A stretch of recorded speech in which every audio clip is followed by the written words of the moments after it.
Hi everybody, I'm Nicole Gurrin. I direct the Henry Halloran Urban and Regional Research Initiative, and before I go any further I want to acknowledge that we are here on the unceded lands of the Gadigal people in the Eora Nation, and in recognising the ongoing custodianship of country, I really want to note that those three principles of caring for country, community and culture are so foundational to planning for wellbeing, which of course is the topic of tonight's event.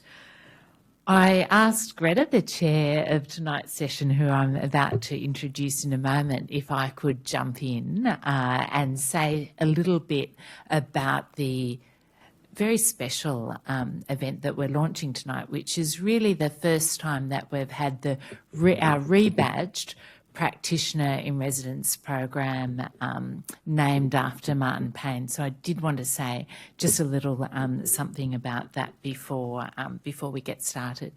But for those of you who are new to the Henry Halloran Urban and Regional Research Initiative, we're a cross-disciplinary University of Sydney research centre established with the generous donation of Warren Halloran in memory of his father. And we've really got two missions. The first is to draw on the wide body of knowledge at our university and other universities, definitely architecture, design and planning, but also economics, health, art, sociology and beyond, and to throw that knowledge at the problems facing cities and regions in Australia and beyond. But in doing that, in fostering that research and harnessing those different disciplines, it's been very foundational since the start to do that in dialogue with practice, with policymakers, with community leaders and the wider public. And Martin Payne, who I'll say something about in a moment, but he very much exemplified that commitment to research-informed practice and practice-informed research.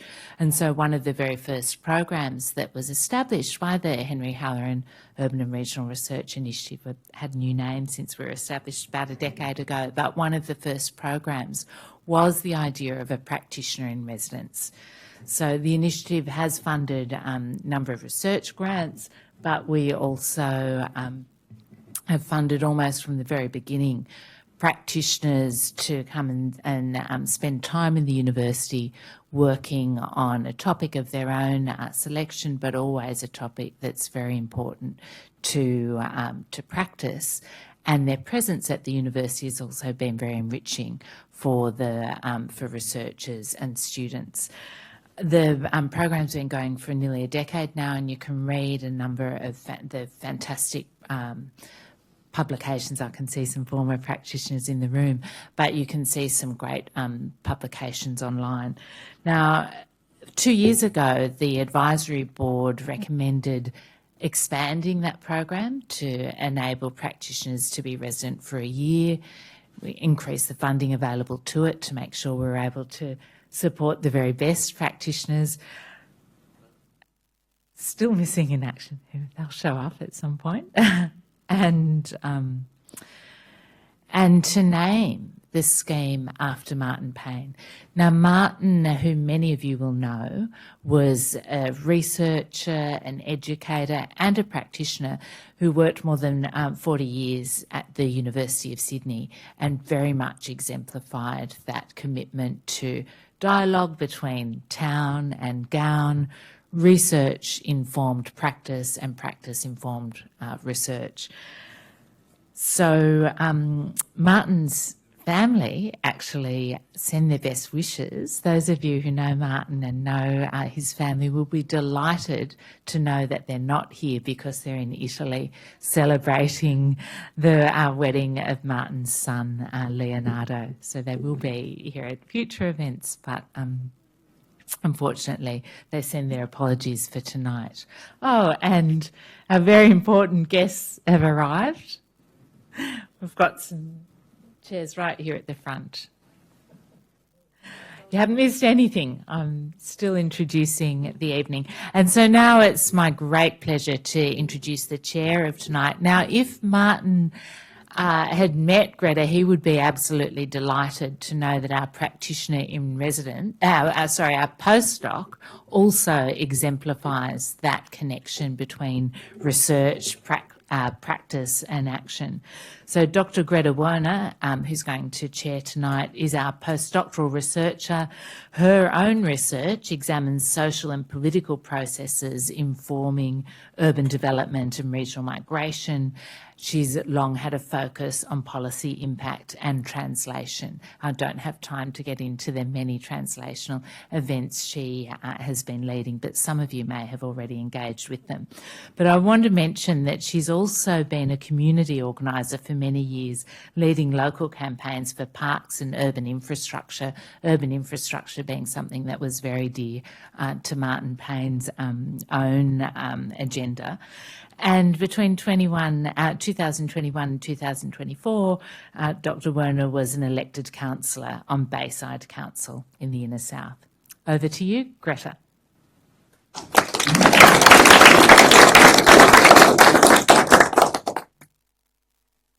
Well, thank you for the kind introduction, Nicole.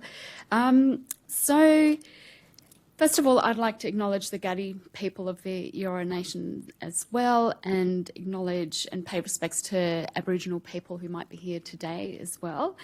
And as Nicole has said, our Practitioner-in-Residence program is a really important way for the university to connect with practice and with industry as well. So we're really, really proud to be presenting Lucy's lecture here today, or to be hosting it.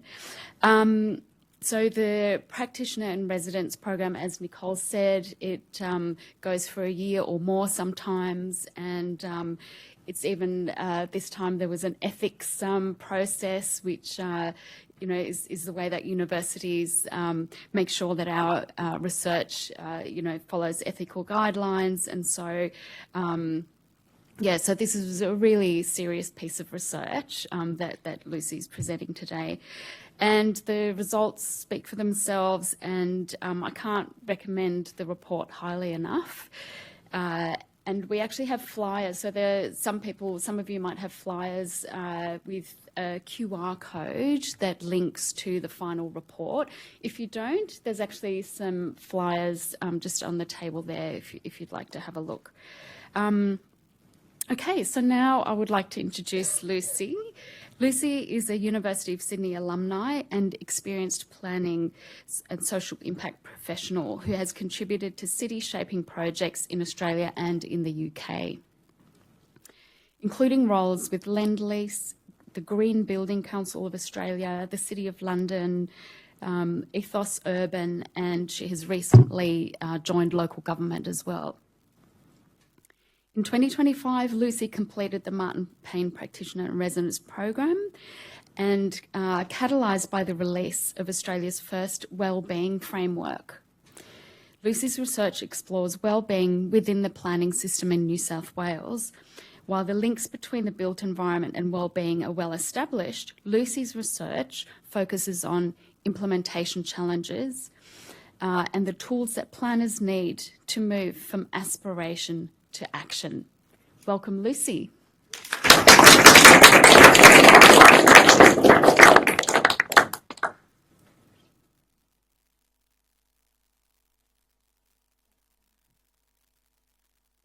Okay, I'm short, so I think that's good. And before I get started, I'm going to set my timer so that we can keep on track. That works. Okay. Here we go. So I just wanted to again start by thanking everyone for being here this evening, and also to everyone that I guess made the event possible behind the scenes. I'm very grateful for everyone's support in the room. As Greta and Nicole said, tonight's the culmination of my time as a practitioner in residence and a chance to share some of the key findings and recommendations But also, I'm looking forward to collectively reflecting with the panel and the room why these things are important as we embark on a new strategic planning approach for Sydney.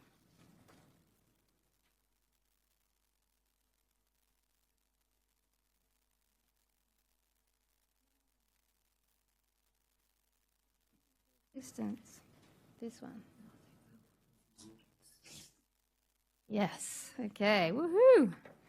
All right. So in 2024, I put forward a research proposal centred on wellbeing in planning. And as many of you in the room will know, it's not a new area of academic interest. The town planning profession emerged from a concern for human health. And today there's a really large body of evidence, both Australian and international, which makes strong links between wellbeing, with the many dimensions of wellbeing and the built environment. So things like supporting physical activity, enabling social relationships, access to economic opportunity, equitable distribution of services, social cohesion, and many more. As beautifully captured by Jennifer Kent and Susan Thompson, there's now widespread appreciation of the importance of place, scale and context in the promotion of societal health and wellbeing. But the literature also highlights that these things are not consistently translated into our planning, practice and policy. So this was the jumping off point for my research, not whether planning and the built environment has an impact on wellbeing, but what are the barriers to successful implementation? And more specifically, what are the barriers to the implementation of Australia's first wellbeing framework? Okay, so this is the wellbeing framework, if you're not familiar with it. And actually, a quick straw poll, who has heard of the federal government's wellbeing framework? Okay, and who's used it in their work? One, two, 2.5, I reckon. Okay, no, that tracks. That's about right. So yes, if you're not familiar, this is it. It was released in late 2023, and it includes 5 wellbeing themes. So healthy, secure, sustainable, cohesive, and prosperous. And it has a dashboard of 50 indicators as well, which are publicly available via the ABS. You can jump on and check them out and see how we are performing. In a nutshell, the framework is designed to provide a richer picture of our wellbeing beyond economic measures, which have been traditionally done the heavy lifting when we've talked about societal wellbeing. And it also provides the evidence to track and measure to progress towards these outcomes at a national level.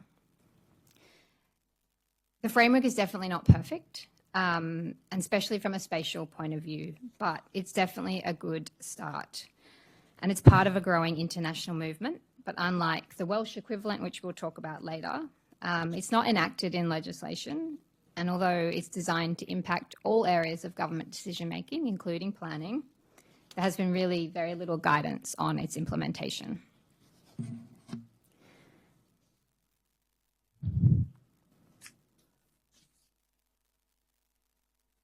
So to understand the barriers and enablers to implementing wellbeing into planning, policy and practice, I spoke to 15 different planning professionals, both from private practice, government, as well as the academic sector, as well as people with a working knowledge of wellbeing policy in Australia.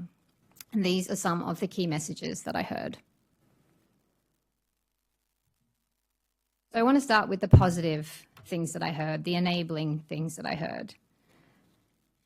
Consistently in interviews, what planners shared with me is they're motivated to achieve wellbeing outcomes in planning, and many people entered the profession with these aspirations. We are a profession of people with big dreams for a better world.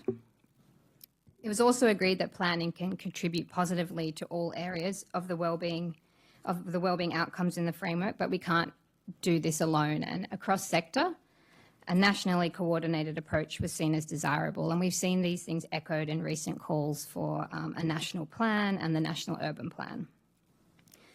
The wellbeing framework has the opportunity to provide a golden thread between federal, state, regional and local strategic planning priorities, something that I feel is missing currently. It was also raised that planning policies in New South Wales already echo many of the themes in the wellbeing framework. If you pick up the recent draft Sydney plan, you'll see the words like connected, resilient, livable and prosperous already there as some of the priorities. So despite having really strong alignment between the professional aspirations of planners and also the strategic intent of planning, when I asked planners, are we achieving these wellbeing outcomes? The answers were a lot less confident.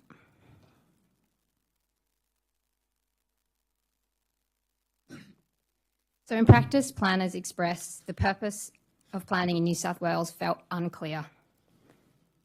It was vulnerable to the political cycle, it was reactive to the crisis of the time, process-focused and lacked a higher vision. I heard there's an unresolved tension in planning between its role as this force for broader societal progress and a tool of economic growth. I feel this presents a really challenging environment for planners, with the practice facing intense criticism right now for its role in being a roadblock to development, particularly housing, while at the same time facing backlash from our community for being pro-development.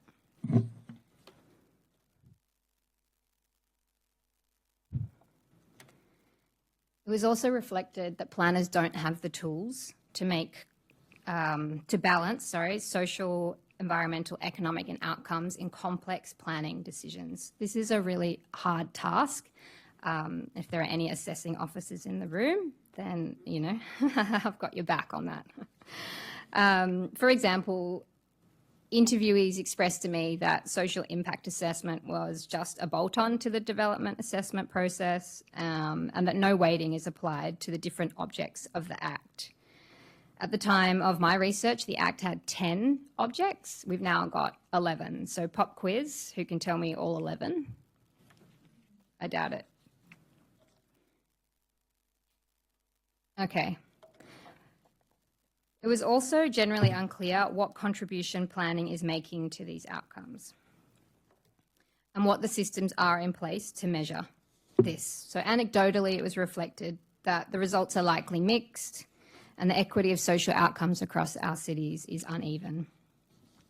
A number of interviewees expressed to me that planning is only measured via outputs, such as the number and speed of approvals, and that we don't measure outcomes achieved or not achieved.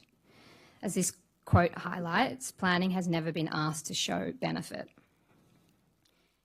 It was also generally communicated that culturally planning is focused on delivering approvals and that we don't invest the time and resources into monitoring or evaluation. Potentially because of the long lag time between approval and something being built, or if it is built, no legal responsibility to do this, and the enormity of the task and the cost this would place on taxpayers. Well, if you've read the draft Sydney plan, you'll see a monitoring, evaluation and learning framework mentioned, which is great, a very positive inclusion, but it's just a statement at this time. The draft Sydney plan also includes no academic references or background studies. Perhaps this will come. Okay, so I want to turn our attention now to the Welsh planning system and the Wellbeing of Future Generations Act, which is arguably the most progressive wellbeing policy in the world today. And it's been implemented for 10 years, so we have a kind of a unique opportunity to see the influence it's had on the Welsh planning system, which I recognise is not the same and the social context is different, but there's enough there that we can learn from the Welsh system. So this is their wellbeing policy, and this is the supporting architecture that sits underneath it. So the Act places a legal duty on public bodies to improve the economic, social, environmental and cultural wellbeing of Wales. At the top, you'll see there are 7 wellbeing goals, and they provide a legally binding common purpose for public bodies in Wales. And they are also required to measure and track their progress towards these goals, including planning. So as a direct result of the Wellbeing of Future Generations Act, we've seen a comprehensive reform of their planning system shaped around the goals. There are lots of interesting takeaways from the case study that I prepared, but tonight I just wanted to focus on the tools that they gave planners to implement wellbeing into their planning policy. So firstly, wellbeing as a statutory purpose. So when the Wellbeing of Future Generations Act was released, a new planning policy was released also at the same time and had an aligned statutory purpose. The purpose for planning in Wales is a simple statement. It's for the purpose of ensuring that development and the use of land contribute to improving economic, social, environmental and cultural wellbeing of Wales.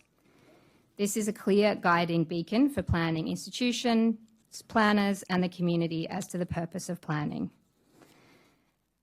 The 7 wellbeing goals that you saw on the previous screen also have introduced some very interesting material considerations for planning. For example, a planning issue is now a thriving Welsh language, something that I think is a very bold initiative. So then we've got the ways of working. This is another key part of the Act, and it's intended to improve decision making. It's intended to move from trade-offs between environmental, social, economic and cultural outcomes and look for mutual benefits over the long term. So public bodies in Wales must demonstrate when making decisions how they've considered collaboration, integration, involvement, long-term thinking and prevention in their decision making. Integrated transport, net zero and waste policies. So you'll see if you pick up the Welsh planning policy, in there is 3 different hierarchies, and these are about bringing across the same planning priorities that the transport system has, and the energy system and the waste system has into the planning policy. And they have simple hierarchies there to guide planners when either plan making or during the assessment process. So for example, the sustainable hierarchy, transport hierarchy, tells planners to prioritise interventions that firstly support walking and cycling, public transport, ultra low emissions vehicles, and at the bottom of the hierarchy, private motor vehicles. National placemaking outcomes. So the planning policy again includes a set of placemaking outcomes that are relevant across Wales, and it's the key way of translating, I guess, the wellbeing goals into things that can be seen in the built environment. But interestingly, they also state that planners have a role beyond the statutory process to engage with the implementation of plans and the placemaking outcomes that are achieved in practice. Okay. So recommendations. Where does this all lead us to in New South Wales? I have 5 recommendations for change. Firstly, providing a clear statutory purpose for planning. I think that amongst the urgency of the housing crisis, the climate crisis, and other challenges, we do need a meaningful dialogue as a community as to what the purpose of planning is, and to articulate this as a statutory purpose within the EP&A Act. Without clarity of purpose and the ability to measure our impact as planners, I think the credibility of planning as a force for good will continue to erode. I think that we need to conceptualise new planning tools to deliver wellbeing outcomes. An agreed purpose or vision is important, but not enough to enable wellbeing outcomes. We need planning tools to support implementation and find ways through complex decision making. Drawing on the Welsh experience, we can see they have practical tools, but there are also things like circular economy, meanwhile use and other emergent practices that have really great potential. We need to improve evidence and measurement in planning. If we agree, as this research suggests, that planning plays a role in a more healthy, safe, sustainable, cohesive and prosperous Australia, then as an industry, we should want the evidence to demonstrate this and inform our decision making. This is an unresolved challenge internationally and is really complex. But there are examples we can draw on. Right here in Australia, the ACT Planning System Evaluation Framework is a great start, but there are also really simple things we can do in our own work. We can take an interest in the place outcomes that we've achieved. We can offer CPD points to train planners in evaluation skills. We could require post-evaluation of state-led developments and embed this into contractual requirements. The planning industry as well needs further engagement with the wellbeing movement. So wellbeing goals like health and sustainability can only be achieved through cross-sector collaboration. We need our voices to be heard in wellbeing discussions, and when I spoke to planners, generally there was not much awareness of the broader wellbeing movement or the wellbeing framework itself.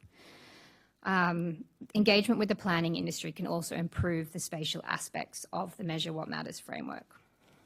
And lastly, while I didn't touch on this in the Welsh case study, what I heard from their experience, and I'm sure some of the peer representatives will share this, is that we need a high-functioning planning industry. So we need collective action by government and industry to resolve the shortage of planners and to give them the right contemporary skills for the challenges that we face. And I also think that a planning system aligned to wellbeing is a more attractive proposition to young planners than one that's purely focused on economic outcomes. So finally, just to reflect on the Sydney Plan. The Sydney Plan is essential to providing a strategic vision for our city, but the vision in the current plan is a limited version of what planning can do. The plan's focus on addressing housing is understood. We have a housing crisis, but as Sue Weatherley, who's in our audience and our panel tonight, said recently, planning can do more than one thing at a time. I personally would like to see a richer version, a vision of the values we want to uphold through the built environment, the evidence for those outcomes, the tools to implement them, and the systems in place to monitor and evaluate them. We know that the way we plan, design and build our cities has a profound impact on the many dimensions of wellbeing, and we need a planning system to help us deliver that. Thank you.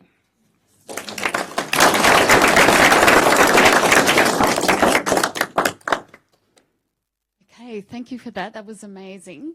Now we will set up the stage, and when we have done that, actually while that's happening, I'll introduce each of our speakers. Maybe you can come up while I'm introducing you, if there's a chair.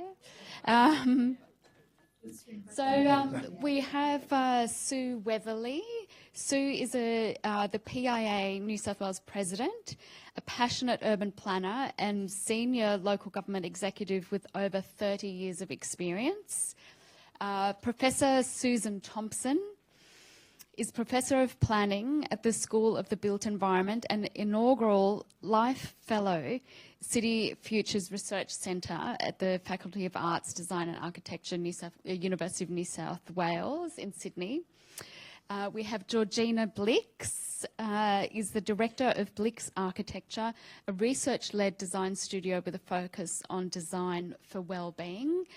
And Russell Peake. Russell is the Manager of Social Planning and Services with Northern Beaches Council, responsible for the delivery of social sustainability strategy, action plans, advice and advocacy, with 14 years experience in local government. Please welcome our panel.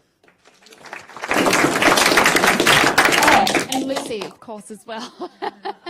Actually, if you'd like to sit in the middle, maybe I'll sit here on the end.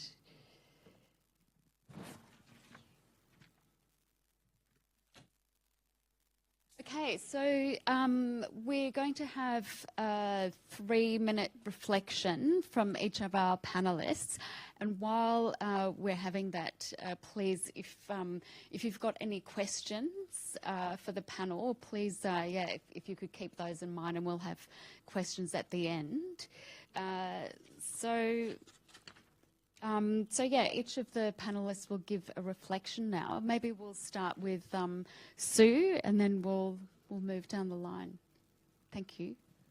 Thanks very much, and I also want to thank for the call out that a quote of mine was used, which is a nice place to be, and a good quote too, because I think it actually does reflect one of the challenges planning has at the moment. And I always like to say to people there's planning as a profession with a clear purpose, and then there's the New South Wales planning system, and they're two very, very different things.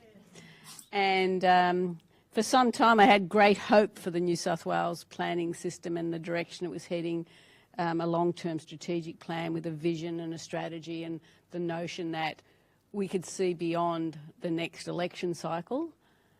And I've lost some of that hope for the future of planning. We've become, planning in New South Wales has become myopic, extremely short-sighted, and also very one-dimensional. The New South Wales Government release of the draft plan is a good thing. They've thought about a draft plan for the future of Sydney to replace the 2016 plan, and so all of that's fantastic. The bad thing is that it is that very short term. The housing targets are actually referred to as 5-year targets, but if you look at the dates, it's actually 2.5 years. Our cities last for hundreds of years, and we've got a plan that can't get us out of the next few years. In fact, I've just got myself a new car. My warranty on my car is much longer than the future of Sydney as identified in the Sydney plan. And the very foundations of planning, the stuff that I grew up with and I learnt at university, was about how the modern town planning grew out of a desire to make people's lives better. And a desire that, like the Garden Cities movement wasn't about creating new suburbs for people who are interested in gardening. It was actually about changing people's lives, moving people out of slums and moving them into places they could live, which would actually make their well-being better. There was a lot of focus at that time, of course, on public health. But now we've sort of decided that planning can only really deal with one problem at a time. So I'm not sure what we're doing about all the other problems we need to deal with. We've got the state plan, the Sydney plan also is expressed as being, for everyone's benefit, a land use plan, and therefore can't talk about transport or infrastructure. I don't know how you do a land use plan without talking about that. And what's the purpose of having a land use plan unless you're trying to create a whole city? And how's that going to affect people's lives? So having a discussion about well-being should be what we do every day. And that's the purpose of planning. It's not like it shouldn't be seen to be a new movement. It's what planning really is about making people's lives better. I listened to a lecture from a former Minister for Planning who talked about planning being the profession of hope. It's what makes our cities much better. So I would say, and just as my closing comment was going to be around the issue that we often talk about, we never talk about, or hardly ever talk about, what are the outcomes we're trying to achieve with planning, and we never measure it. Here's a time to change the conversation so it's not just about individual DAs or how many car parking spaces, it's about the total environment, it's about how that all fits together. So yes, it's a great time to have this conversation, and we do need to make some changes.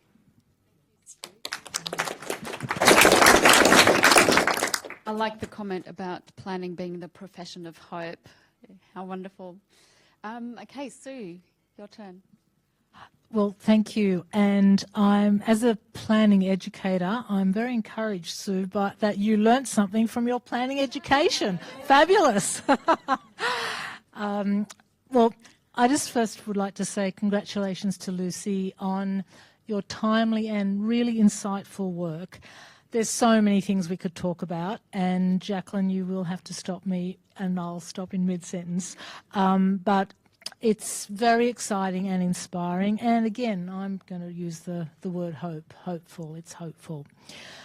Lucy's work definitely builds on the evolving and now, I think, very deep understandings about how the environment, the places where we live, where we travel, our recreation spaces, the things that we use every single day across the life course, those places that profoundly affect our health and well-being in everyday life.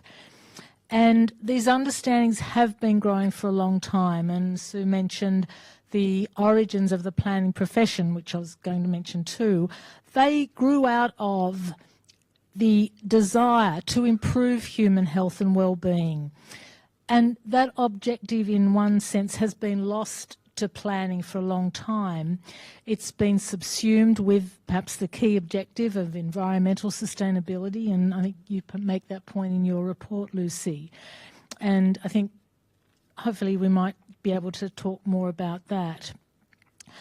I think Lucy's work also builds on and reinforces the legacy of much of the work that we've been doing, well, I was going to say, in New South Wales, and I'm going to just talk a little bit, and I hope you don't think this is too self-serving, but a little bit about some of the work that we've been doing at UNSW. I've been doing that work for over 20 years now, and there's many other examples, and I won't go through them all, of other work in New South Wales, work led by PIA, work led by certainly New South Wales Health in terms of understanding how the environment impacts on people's health and how we need to work together. I cannot say that enough and loudly enough, and I was the person in local government in the last century, many years ago, who got into trouble because I went down to talk to the community services workers, hello Jeff, who were always in the house, out, like they weren't even in our building. And I also got into trouble for laughing in the photocopying room by the then town clerk. But I have been trying to, advocate for those things to come together.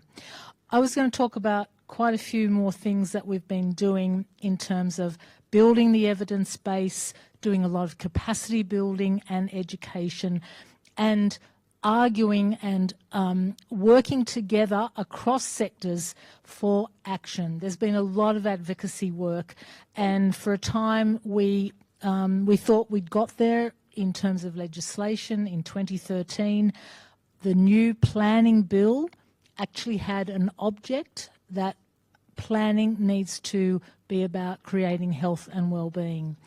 That bill never came to pass. However, I think a lot of that, the bill's legacy was also taken up in many other of the policies, the sorts of things, you were talking there. Hopefully that this draft Sydney plan is going to improve. There's lots of other wins in the education space, and it'd be great if we could talk more about those later. Thank you. Thank you, Susan. Go next to Georgina. Thank you. Hi, my name's Georgina and I'm an architect, so one of those lowly people below the planners trying to understand what we're meant to be doing and then being told, no, we haven't got it right. So I wanted to also congratulate Lucy because it is a fantastic body of inspiring research, but it's also really practical. And I think as someone who works in the industry, that's something we're looking for, practical ideas. If you ask the tool architects now, and particularly next generation of architects, do you believe that the built environment has an influence on your well-being? There's no question. They're not looking for the evidence base. They're looking for the practical tools that they can use within their profession to just get on with it. My aha moment in working around the topic of wellbeing came when I was working with a very prominent Sydney developer who was developing a large new precinct in Sydney and asked for a wellbeing precinct. And would we be interested as architects to work on that? Very interested, thank you very much. And how do you define wellbeing? What do you mean by that? And he went, oh, I think it's some plants on the facade, maybe a yoga room. I don't know, you tell me. And I laughed, but I also thought, hang on a second, I'm not sure I could answer that any more intelligently either, even though I use the word in my daily lexicon. So I went to Melbourne University to do applied positive psychology to look at the definitions that psychologists are using for wellbeing. They've come up with frameworks, definitions, measures, and many of which we can use. And I was lucky enough last year to launch a Byron Hadley travelling scholarship that was very similar to Lucy's. So now we've got 2 travelling scholarships that have looked at overseas best practice from the perspective of an architect and a planner. And I think the key subtle difference with an architect is that we need tools to be able to back up what we want to achieve, and we're similarly very hopeful, optimistic designers there, hopefully making a difference. But we need the tools to back up what we want to achieve with our clients. And our field of influence is slightly smaller, I think. We only get the size of the site that the client comes to us with. If that's a single building, if we're lucky enough, it's a precinct or a collection of buildings, but rarely bigger than that. And so I can't then say to my client who's come to me and says, I'm doing a seniors housing development on this street that has 7 other approved seniors housing developments, that there should be something different. I can't advocate for that. I can make it the best possible seniors development that might look at intergenerational design or address loneliness. But beyond that, that's the skill set I've been given. And I just thought I'd add a couple of quick takeaways from my research on the other practical tools and ways that wellbeing influenced what planners and architects do. One in particular was in Denver, so a US system that would not use the word wellbeing in any meeting room, or there is no government wellbeing framework. But the leadership was coming from the ground up, so from the designers and architects. And an amazing group of Shopworks architects in Denver had come up with trauma-informed design principles that became the standard for assessment by planners for social and crisis housing, so for homelessness, that they had a big issue with in Denver. So I thought that was a fantastic example of an architect seeing a need to come up with a practical design guidelines for trauma, and then making that so successful that it became the standard for assessment of crisis housing. And often I came across stories where vision's not enough. I mean, I would love to see that New South Wales or any precinct would define wellbeing for me or give me a definition of flourishing. What do you consider it to be? I don't mind if it's too much. Sorry, if it's not correct, but give me a starting point. But my final point was just that vision's not always enough. We heard lots of stories where the architect would create the community room that would be there to promote social cohesion, but day one the building manager would come in and lock the door to protect the furniture. So vision needs guidelines, that needs all of us to work together, as we've been saying, to make sure that the vision becomes a real world example where our goals like social cohesion actually come true. Thanks. Thanks, Georgina. That was fantastic to hear about the ground up things that people were doing. It's fantastic. Okay, now we have Russell. Thank you. Everyone's sort of talked about how good Lucy's work is. I really appreciate it because it backed up heaps of assumptions I had, and it's always nice to read something when it reinforces your views, so that was really good. I'm going to come at this from a bit of a different angle. So being a social planner, I'm not constrained by the EP&A Act, and so when we set out a couple of years ago to think about wellbeing, we looked at other frameworks that were available, and there was, at the time, nothing federally, as Lucy identified in her speech. There was a livability framework for Sydney that we could look at, and there were some other international examples that we drew on, but we kind of built our own. And so it's really, it's meant to be practical. It has 4 key domains and 16 outcomes and 31 indicators, and it's a mix of subjective and objective indicators. And I guess the things I wanted to just touch on from a local government perspective, we have a lot of multidisciplinary experience and knowledge within our organisations. And so something that we've been trying to do is, even though within social planning we have led the process to develop a wellbeing framework that allows us to monitor and measure wellbeing over time at a community level, we really tried to lean on our other experts within the organisation. And I think to Susan's point around the collaboration, like we've set up a community of practice within our council, and it has all of the different planning professionals come together, and we're checking back in on all those indicators every 2 years. So we launched it in 2022 with some baseline data, and we've now just finished our second round of collection, so what will be our third set.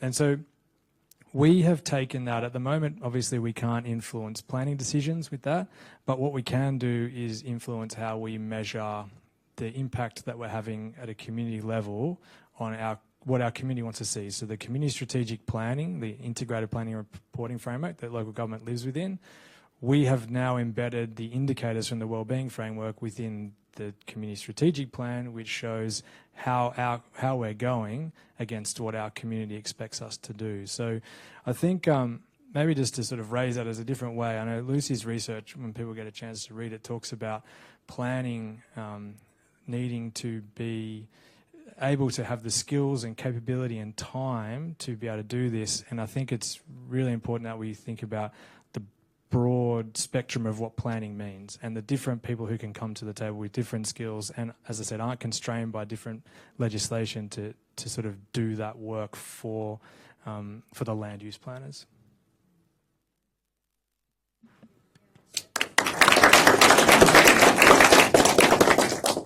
So now we'd like to invite questions from the audience, and I think we've got someone with a microphone as well. So if you have a question, please put up your hand and we'll send the microphone over. We've got one there and one there.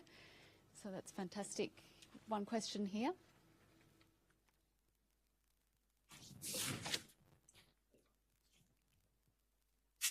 Lucy, you mentioned the bolt-on of social impact assessments. Yes, it's the question about how we change things in New South Wales. Supposedly that's part of the planning system, it's supposed to be taken seriously. And yet you have proponents who don't really expect much of the people that they engage to do them.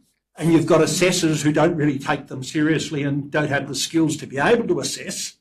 And then we want to talk about wellbeing. If we can't even recognise that there are social impacts and think about what you might do to mitigate that, how do we get them to take the next step to actually move, think about more broadly about wellbeing? Yeah, as someone who's done lots of social impact assessments, I hear what you're saying. I think it's challenging with social impact assessment to have impact, because a lot of the issues are, they're broader than one development. These are potentially national issues that you're kind of seeking to have an influence on one apartment building. And so I really like, when you look at, again, at the Welsh system, they still do have a project level impact assessment, but they've moved more into strategic impact assessment.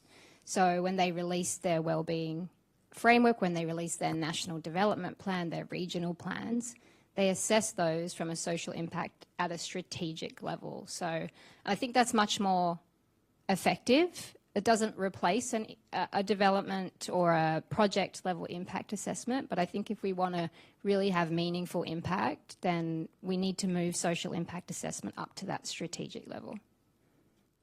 Thank you. We've got another question over here.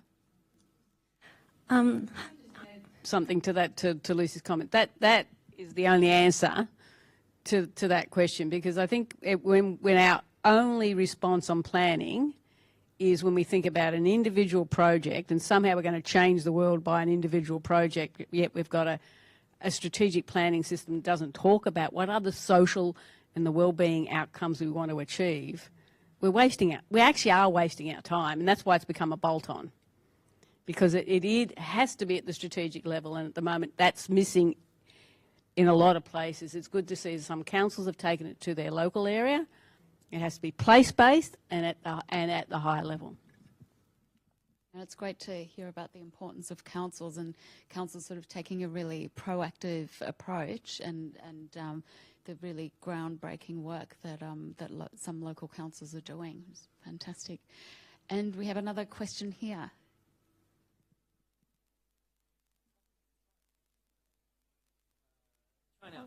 Hello. Oh. First of all, congratulations, Lucy. That was fantastic. I've no idea how you managed to squash so much research into such a brilliant presentation. I come from a curatorial background, working with contemporary artists. I've recently moved into working in the public realm. I wanted to ask a question kind of to all of you, because I think you'll each have really unique insights into this. I'm thinking in particular in relation to the cohesion scheme and the wellbeing framework. I just picked up on it describing promoting a sense of belonging and culture. I'm wondering how central you see art to achieving that, particularly in relation to percent for art schemes and VPAs that are requiring developers to fund and commission new art. And I just want to shout out also to Russell, because the Northern Beaches Council has been commissioning some really excellent progressive art in the public realm, especially First Nations contemporary artists. So, yes, that question is to anyone who wants to respond. Thank you. Well, I think we'll give everyone a chance to respond to that, maybe starting with Russell. Sure. I guess in terms of our framework, that one of our domains is around connection and connection to place, and so clearly art has a really big role to play there. We have a public art selection panel which has local representatives. So if it's a piece of public art that we are commissioning as a council, then they would, community members would have a direct decision-making role in that process. I'll let the other people on the panel talk about the 1% planning thing, because I don't actually know anything about that. But that's how we deal with it in the framework. I guess from nothing to do with 1% either, but just from the perspective of what art does and culture for a sense of belonging, is when positive psychologists look at wellbeing, they often talk about joy. And joy is very important, not only for the momentary experience, but because it broadens and builds to positive experiences over your lifetime that can be resilient factors when things get tough.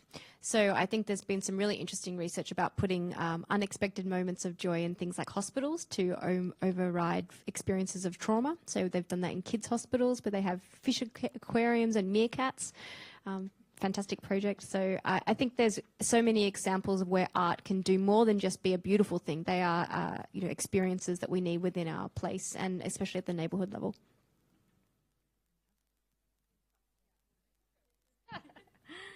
Thank you.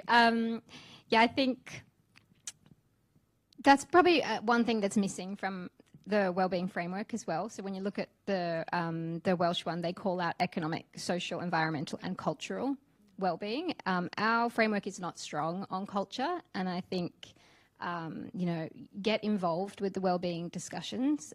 Think about what are the tools through collaboration that we could come up with that would improve, I guess, the cultural expression through the built environment. I'm sure there are lots. And again, I would look to the Welsh examples of how they're doing, because as I mentioned, they have included culture and the Welsh language within their framework and made it, a material consideration for all public bodies to consider. So, yeah. Great question, and so important, public art. And I totally agree with what everyone said already.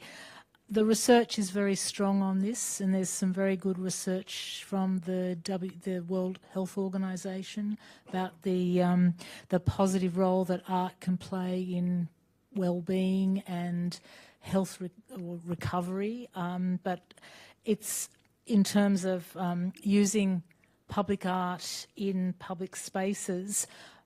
I know some very nice examples where there's strong Indigenous acknowledgement, and that's probably already been mentioned.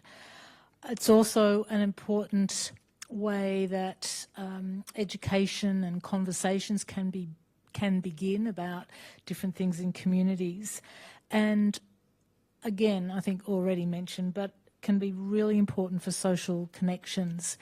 And if I can just use one quick example, and I'm going to nod here to my colleague Nick Chapman, there's a fantastic new initiative, still evolving and still not quite perfect, but called the Greenway in the Inner West.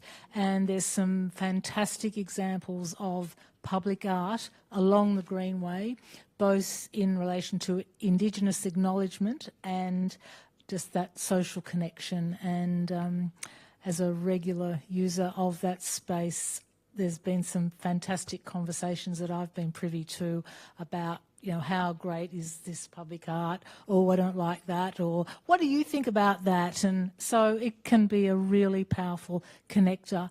And I don't think we've mentioned loneliness, but that's really, it's a significant issue right across our community, and public art can be surprising in that sort of connection that it can facilitate. I was going to answer the 1% VPA question. So under New South Wales legislation, councils or the consent authority can ask that 1% of the development cost is reproduced as public art, or you can enter into a planning agreement with the developer that they will provide some public art. It's a means to an end, a tool only. And only ever think of it as a tool to fund public art. The purpose of the public art needs to be well and truly established, and how does it relate to the place? And I love the idea that the public art should surprise and give joy. You should look at it and not be quite certain, why is this here? And then understand why it is, and then there's a fantastic story. If anyone's seen the vertical bus in the middle of Parramatta Square, the silver bus, and it tells a fantastic story of an early businesswoman in Parramatta and a few other things. So it tells some fantastic stories, Rosie's bus, and it gives joy. But it's fun. How it's funded is the 1%, the voluntary planning agreement. Its purpose should be set out in your strategic plan. You should have a public art policy related to place.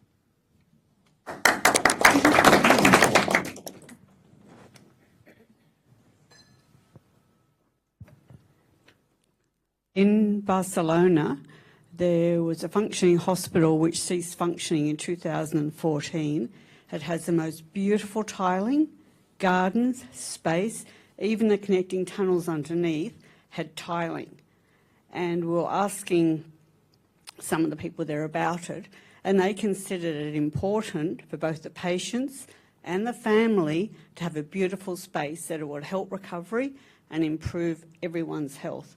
And here we are now thinking, oh, isn't this not a new idea, but we're finally getting around to doing something about it. So just a comment, thank you. If you get to Barcelona, go and see it. G'day, John from Shelter, New South Wales and National Shelter. I'm emboldened, and I'd forgotten about the wellbeing commitment from Chalmers 2 budgets ago. But since then, and since the work you've been doing, Lucy, we now have a Minister for Housing, Homelessness and Cities. Just interested to see what we could all do to link the budget with the Minister for Housing and Cities and the Treasurer in this wellbeing, so that this budget, Tuesday the 12th of May, demonstrates that it's got a bit more of a commitment to this than it currently otherwise has. Just to add to that, so my research was launched by Minister Jackson, so Minister for Housing, Mental Health, Youth and Water. I didn't really manage to tie in the water talk, but I did get the other three, and we had the New South Wales Commissioner for Mental Health, Jennifer Black. So I think that was interesting, in that those two hadn't been in the same room discussing mental health outcomes from housing, and that was the challenge we put to them. I'll be very interested to see what they've got within the budget for it. The only thing I can say is that we're hopefully doing a project soon with Homes New South Wales around how we can measure wellbeing outcomes from the existing social housing stock and small design changes to them for improved outcomes, so that we don't have this constant need to rebuild. So one thing we found when we started looking at it at a local level is that because wellbeing is about how people live, it's everything. So I think, and Lucy kind of touches on this in her research, part of the problem with the measuring what matters framework at the federal level is it's not even embraced by everybody at the federal level. And so it's not just one more minister, it's all the ministers. Sorry. So I think what we need, and that's kind of the point around the, like having some top-down influence is really important. Like we do need that. So every local government could build a thing like we have and start to measure and try and get it to influence. But being able to point to something bigger and whole of nation would be just like fundamentally game-changing.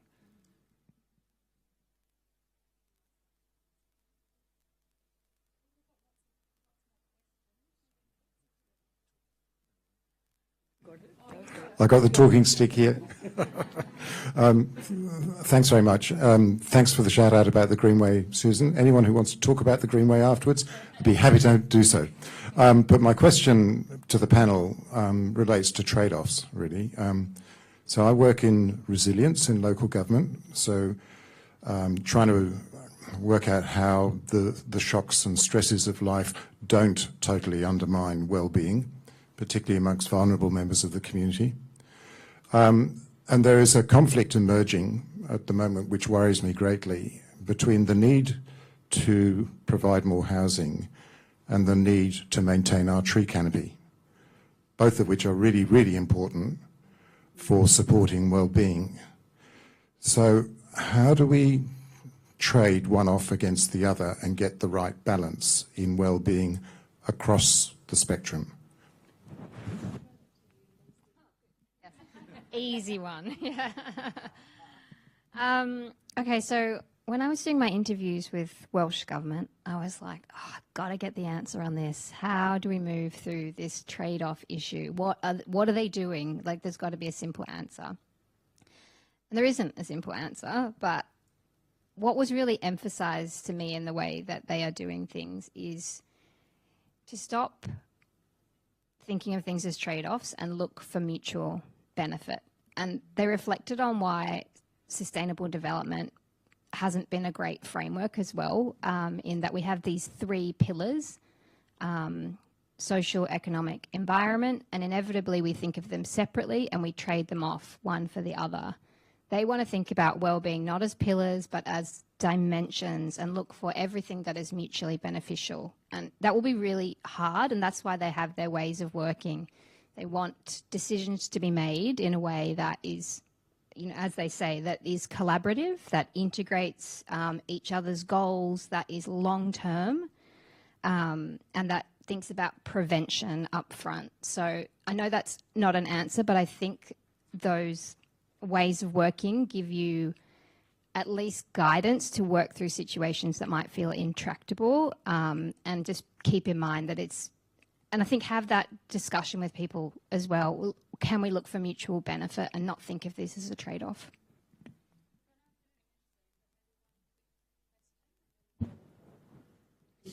Yeah, so talking about Wales, so they've legislated mandated health impact assessments. It's going to come into effect from next year, and I think other jurisdictions across the world have done so too. So do any of you see any role for health impact assessments in New South Wales, or would it just be another bolt-on box-ticking exercise? Well, I think we go back to the point that was really well made by Lucy, that you can do all the impact assessments you like, but they'll remain a bolt-on unless the overall objective and the outcomes are built into your strategic plan. So if your strategic plan, whatever that might be, whether it's the Sydney plan or the state plan or whatever, talks about a particular outcome, and have you achieved that outcome, then what are you assessing as the impact, the health impacts? I mean, we're also not, and as I think I said in my little intro, that we never talk about, we don't talk enough about the outcomes, and we never measure the outcomes of the New South Wales planning system. So until we change all of that, I worry that another set of impact assessment will keep paying consultants some more money, but will actually not achieve fundamental change about how we think about how our city should grow. We've got to change that thought. I would add one thing to that, and that is that health, if it was a project that was identified as potentially having a really material impact on health, then there might be a role then again for that project level assessment. You know, if we're talking about something with significant air pollution, for example, and we know, because we've got evidence to show us that that could have a material impact on health, then I see a role for it, but it's only as needed. It's at the strategic level that we can really have influence.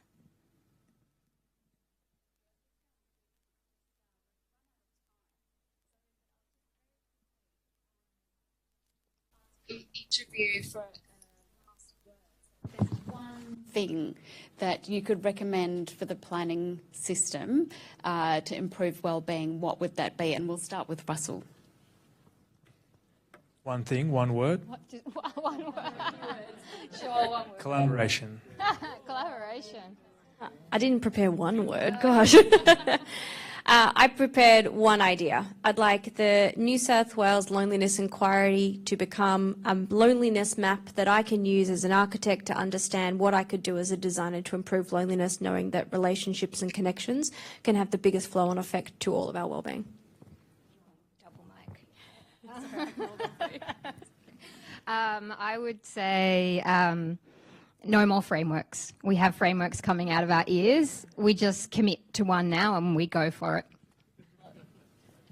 I had my idea was about hope for the future, and I think that's embodied in the Welsh legislation.